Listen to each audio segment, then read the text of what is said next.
My family lives in a rich area.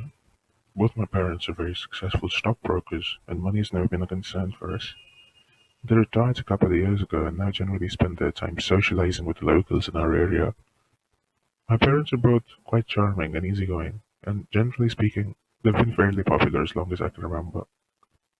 They're considered pillars of the community, often hosting dinners and get-togethers and all sorts of little events that are attended by all the elites of the area, so I've become fairly well acquainted with the other pretentious rich people who live here. I generally spend those little events pulling faces at my friend Alex, silently joking about how stupid we thought everyone at these parties was.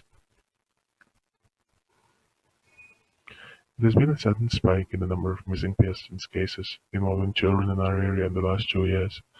7 children missing. My parents, like any parents would be, worried for me and told me all the usual things. Don't go anywhere alone. Get home before dark. Keep your parents informed about where you are, fairly standard stuff. I wasn't worried. Fairly normal for a kid of 16, I didn't know any of the missing kids, so the news reports just seemed like stories. The parental warnings just seemed irrelevant. Who knew if whoever was snatching kids was still at it, and besides, surely nobody would attack me and Alex if we went everywhere together. Safety in numbers, like my parents said. That was our reasoning for deciding to have one final race that evening, even as the sun had started to set on the sky. We took off running, Alex in front, me just behind him, straining to catch up with his bubblegum pink t-shirt. I kept telling him it was a terrible color, nobody else wore it, but he never listened to me. We sprinted to the tree line that represented the finish at top speed. I was really pushing myself, trying to beat Alex. So, when one of the black-robed figures stepped out from a tree right in front of me and tripped me over, my momentum made sure I had no chance. I went flying, face first into the dirt, completely in shock over what had just happened, before fear really started to seep in. We'd been idiots. They had us now. We were probably both going to die somewhere around here, and our bodies would be on the coroner's table right afterwards.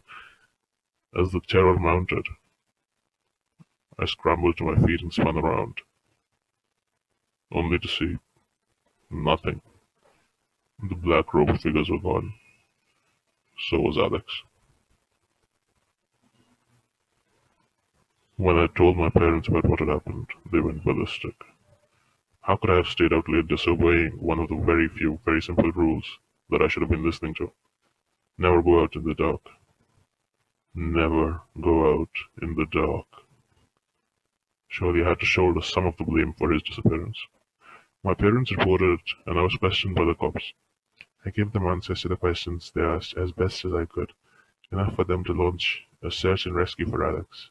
I participated in the search, but we couldn't find him. Nobody ever found him again. 2 years passed. We were about to move to a different neighborhood, so we were packing and boxing up all our stuff. My parents were both upstairs, reminiscing over an old photo album that Mom had found a few years prior, while I started putting away books into a large box labeled book. I looked at the box and looked far too empty. I know we had more books. Then I remembered the rest of it was probably in the basement. My dad generally kept it locked, but on this occasion he must have forgotten, what with all the excitement of moving out. The door creaked open, and I stepped inside. There were a couple of neatly stacked rows of boxes right in front of me, so I went to go pick one of them up. A slightly discolored patch of the wall caught my eye as I leaned over the row of boxes. I tapped at it with a couple of fingers to check if it was damp, but it was perfectly dry. When I tapped at it, the discolored part of the wall slid outwards, revealing itself to be a secret compartment of sorts. I was intrigued. What secrets were my parents hiding here?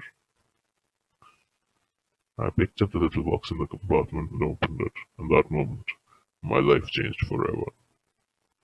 Inside the box were little Ziploc plastic bags, each containing what looked like a strip of cloth. And as I picked one up and opened it up, a few strands of hair fell out along with a photograph. I looked at the photograph trying to remember where I'd seen it before, and then I remembered. The news broadcast from 2 years ago. It was one of the missing kids. Ignoring the absolutely sickening feeling in my gut, I rummaged through the Ziploc bags, and then I saw the one that confirmed it. The bubblegum pink I'd never seen anyone else wear. The brown hair. and the picture of Alex. My parents had abducted the missing kids 2 years ago. With shaking fingers, I picked up the strands of hair on the ground that I could see and stuffed them back in the Ziploc bag, put it all back in place, and ran. My parents were still upstairs. I heard Dad yell and ask if I was done boxing up the books. I said yes, and he came down and looked into the box. He came to the same conclusion I had. It was nowhere near full enough. We had many, many more books. Inwardly, I was cursing myself for not checking the books at the basement. I asked him what we should do. He said he'd go to the basement and bring out the rest. My my father is a smart man.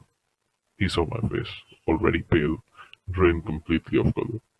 He looked down at the box of books and saw the white spots where all the chalk from the basement had gotten on the flaps. He put two and two together.